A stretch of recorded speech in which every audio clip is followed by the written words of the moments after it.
उत्तर प्रदेश सरकार में मंत्री दानिश आज़ाद अंसारी साहब हमारे साथ बातचीत के लिए मौजूद हैं। सर, आज फ़खरुद्दीन अली अहमद कमेटी में योगी प्रेरणा केंद्र का उद्घाटन आपने किया है, इसके पीछे क्या मकसद है?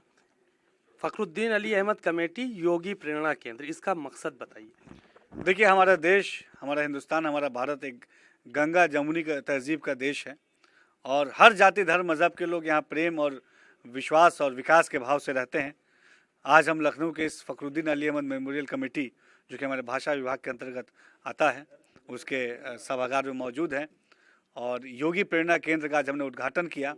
मकसद साफ है कि हम गंगा जमुनी तहजीब को आगे बढ़ाने के लक्ष्य के साथ हमारी योगी और मोदी सरकार काम कर रही है।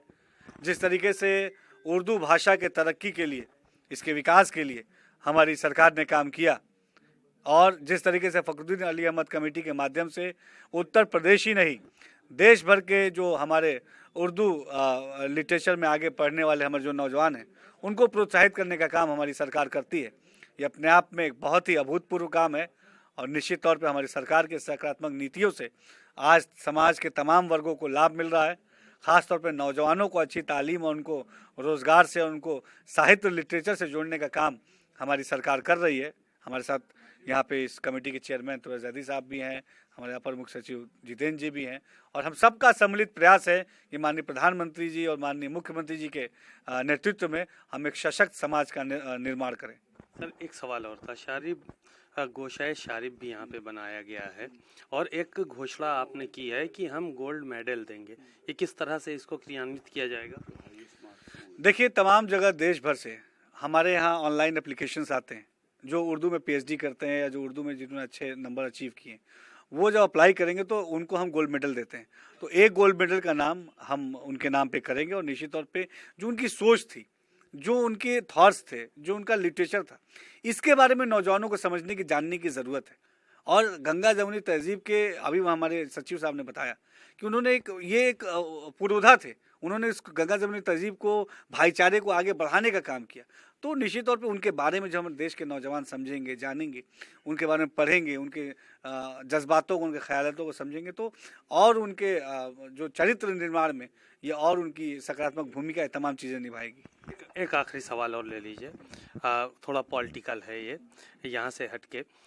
इंडिया गठबंधन की बात हो रही थी, ममता बनर्जी ने आज खुद को अलग कर लिया, अनाउंस कर दिया कि हम अकेले चुनाव लड़ेंगे और आम आदमी पार्टी की भी इसी तरह की कुछ प्रतिक्रियाएं पंजाब से आई हैं।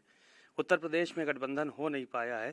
भारतीय जनता पार्टी कितना सकारात्मक देखती है इस पूरे गठबंधन को जो अलग अलग छिन्न भिन्न हो रहा है?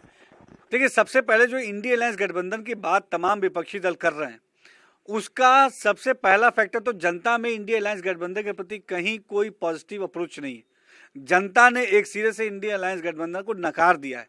ये बात तमाम विपक्षी दल जानते हैं, ये पहली बात है। और दूसरी बात यह है कि वो विपक्षी दलों का आपस में ही कोई सामंजस्य नहीं है। और सामंजस्य क्यों नहीं है, इस बात को भी समझने की जरूरत है। वो आपस में सामंजस्य इसलिए नहीं है क्योंकि ये जो गठबंधन, इंडिया अलायंस गठबंधन बनाने की नाकाम कोशिश विपक्षी दल कर रहा है, उस गठबंधन का लक्ष्य केवल और केवल सत्ता की कुर्सी हथियाना है। भारत का विकास, जनता की सेवा, नौजवानों का उत्थान, गरीबों को आगे बढ़ाने की सोच, ये इंडिया अलायंस गठबंधन का लक्ष्य नहीं है। तो जहां जब आप अपने निजी एजेंडे, निजी स्वार्थ के लिए आप राजनीति करेंगे तो वो धरातल कमजोर रहेगी। आरोप तो आप पे भी लगते हैं कि जो है राजनीतिक स्वार्थ साधने के लिए तमाम काम किए जा रहे हैं। देखिए, जो हमारी मोदी सरकार है, योगी सरकार है, ये जनता की सरकार है, ये गरीब पिछड़ों की सरकार है, ये अल्पसंख्यक समाज के विकास को सुनिश्चित करने वाली सरकार है, ये नौजवानों के हाथों को सशक्त करने वाली सरकार है, ये हमारी महिलाओं को स्वावलंबी बनाने वाली, उनको तरक्की से जोड़ने वाली सरकार है। हमारे देश का जो पिछड़ा समाज है, दलित समाज है, अल्पसंख्यक समाज है, वंचित समाज है, ये जानता है कि पहली बार प्रधानमंत्री मोदी के रूप में उन्हें एक ऐसा प्रधानमंत्री मिला है जो सबका साथ, सबका विकास करना केवल नारा देता है, बल्कि ईमानदारी से उस नारे पर काम करता है। आज प्रधानमंत्री अपने संबोधन में देशवासियों को परिवारजनों कहते हैं, ठीक है ना। तो ये एक भावना है, वसुदेव कुटुंबकम, पूरा देश, पूरा विश्व हमारा भाई, हमारा कुटुंब है। और इस भाव को आगे बढ़ाने का काम हमारे मोदी जी कर रहे हैं, जो बात विपक्ष को हजम नहीं हो रही है, क्योंकि विपक्ष ने हमेशा फूट डालो और राज करो वाली नीति पे काम किया है, लेकिन इस नीति को अब जनता ने एक सिरे से नकार दिया है। तुरैज़ ज़ैदी साहब भी यहाँ पे हैं, चेयरमैन हैं फ़खरुद्दीन अली अहमद कमेटी के। सर आज बहुत बड़ा दिन है, आप लोगों को फ्लोर मिल गया पूरा और उसका उद्घाटन कर दिया गया है।